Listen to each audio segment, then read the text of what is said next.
Coca-Cola is doing something I think is tremendously smart, unveiling a new sparkling water brand with a jolt of caffeine. This is some genius stuff right here. This is some high-level genius stuff. I mean, maybe they could have done it a while ago. Obviously, coffee, incredibly popular. Coca-Cola, soda, not as popular as it has been in the past, Will, and you got to do something about it. You need to keep going, keep growing. So Coke has to look to new paths, has to look in new directions for how to continue to grow and make up for the fact that people aren't drinking Coke the same way they were, or any of the other brands of sweet drinks that humans are kind of leaving on the shelf now. There's been a lot of growth in general in the sparkling water market. Not just the water market, the sparkling water market. Very fast growing specifically. And so Coke says, well, let's go for it. Now, believe it or not, they have had a sparkling water product. You may have seen it, the Dasani sparkling water can. But apparently they're going to move into this direction instead and go for a product called AHA. All caps. Now, that part of it, I'm not so sure of. Aha. But it could be the consequence of an aha moment. The one I'm telling them to have. And so they've got a couple of different flavors, bunch of flavors coming out here. Looks very interesting. I like the cans. I'm thirsty. I'll take one. It's smart. You're into it as well. Keep you hydrated, but also give you energy. You're into it as well. You know? Like, you don't need the sugar, maybe. Get a tiny dose of caffeine, a little bit of flavor, and some bubbles to break up the day. Kirk's intrigued as well. Look at him. He's staring those things up and down. So Pepsi's in the game as well. They have their own brand called Bubbly. But this is more interesting to me because they throw a little caffeine in there. Now, to be clear, not every flavor they're going to put out is going to have the caffeine. So the kids can get involved as well if they choose. Only 2 flavors are going to have caffeine in them. And it's not going to be a tremendous amount of caffeine. It's going to give you a little boost. That's all there is to it. The 2 flavors which will have the caffeine, one of them is going to be what is that? It is black cherry plus coffee flavor. That'll have a little caffeine. And then there's another one which is citrus plus green tea. That's right up your alley, Will. Citrus plus green tea, sparkling water beverage. It's not going to be overly sweet, as you know, with these sparkling water beverages. But you're just going to have a hint of green tea and citrus, and then a little bit of a boost. Are you lining up? You're gonna have this on the desk soon. Oh yeah. Yeah. I'm all in. Yeah, so am I. So, flavored sparkling water or seltzer has become a popular alternative for customers. In 2018, bottled sparkling water volume grew by 26% to 531 million gallons. It's growing at a faster clip than still water, which saw its volume increase only 4.2% in the same period. So 26% growth in the sparkling water. They're all coming after LaCroix, by the way. They kind of started the whole thing. Pepsi came into it. Coke is coming into it. They're going to have 8 flavors in total. Like I said, 6 of the 8. No caffeine boost. 2 of them will have it. They're focused. I'm interested. By the way, the sparkling water shipments for Coke jumped 27%, but the company's revenue declined 10%.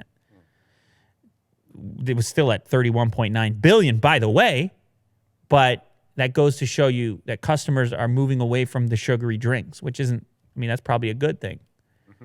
And it's probably better for, well, it's better for everyone, because if people are healthier, particularly here, then they're not in the hospital as much. They're not getting sick as often. It's better for everybody. And that was an interesting thought that I had. We were discussing the other day bottled drinks. Me and Kirk were discussing bottled drinks. And I was trying to figure out if, the plastic bottles, they're bad for the environment.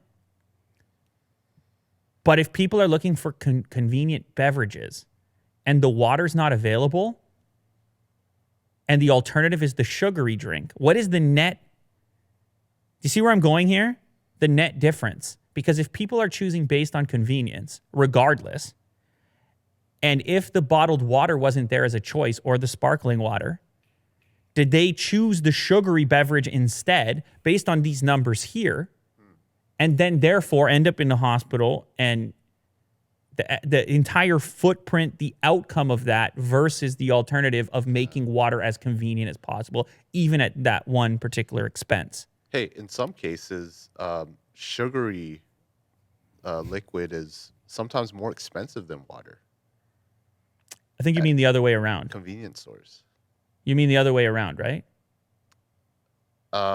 Yeah. Sorry, water is more expensive, right, than sugar. The sugary drink is incredibly convenient. So I had this experience at the hockey rink, the local hockey rink. They're trying to be water bottle free, but they still have the vending machines full of Coke. Yes. And then they have a water fountain, which you can fill your bottle with. So they say, we don't have to have water in the building because you can refill your bottle. But inevitably, someone doesn't have a bottle. Then they have to go to the machine, which is making the environmental statement against the thing. But you're in an athletic facility where people are playing hockey, and it's such a weird set of messages. We'll let you buy the Coke, but don't you dare drink a bottle of water because of the environment. But then it's like, what goes into making the Coke, the container the Coke is in, the carbon footprint in the Coke, if people select for it. It's all it's the same thing of the sinking ship with the holes in the ship. You block the one, it's like the cartoon, and then the other one starts. Like I was saying at the time we were discussing it, it's like everything has a reaction to it, every decision, and it becomes vastly more complicated when you scale it across the globe.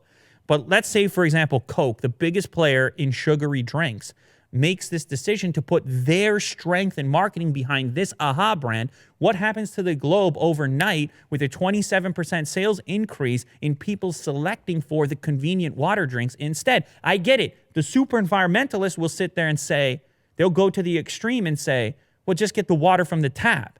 And then I'll say to you, that message led to people picking Coke for years at a crazy clip because of marketing and convenience. So now you offer them this, and where did you end up? What was the better solution? Where did you create the correct equation to map according to what humans actually do and not hypothetically what you want them to do? Right. Where is your best net outcome?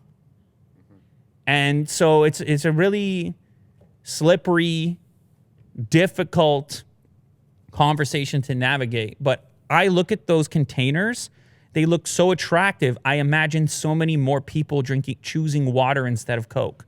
And they're steel or And aluminum cans. It's actually coming from the company that was previously trying to sell you Coke. Do you see where I'm going here? Which is more important, more humans drinking water? You see, or more humans skipping water because sugar is actually more convenient and more tantalizing and more marketable.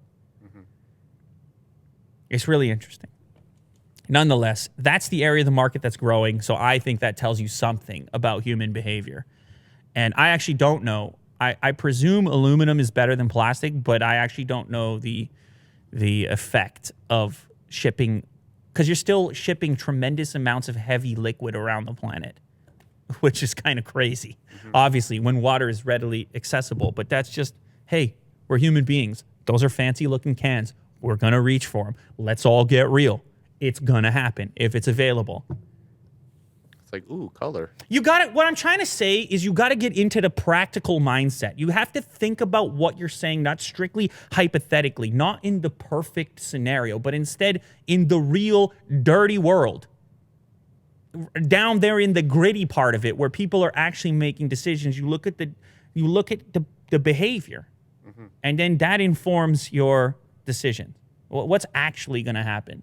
Not in a perfect scenario, how do I want things to be, but instead, look, here's what we're working with. Here's what's real, what's really happening, and here's the small little. It's always much smaller, and less. Well, you're trying to go for like a more practical sense. I'm just talking. Yeah, look. I'm just talking. Yeah. I'm just saying it's fine and good you sit around and talk about like strictly philosophically. That's fun. I like doing that too. Mm-hmm. But at a certain point it runs out of steam. At a certain point you got to live. You got to wake up in the morning and live with 7 billion other humans. Yeah. And be cool about it. And make stuff happen and make stuff work. And if you're yelling and screaming at each other all the time, it could be a rough place. That's all. That's all I'm saying.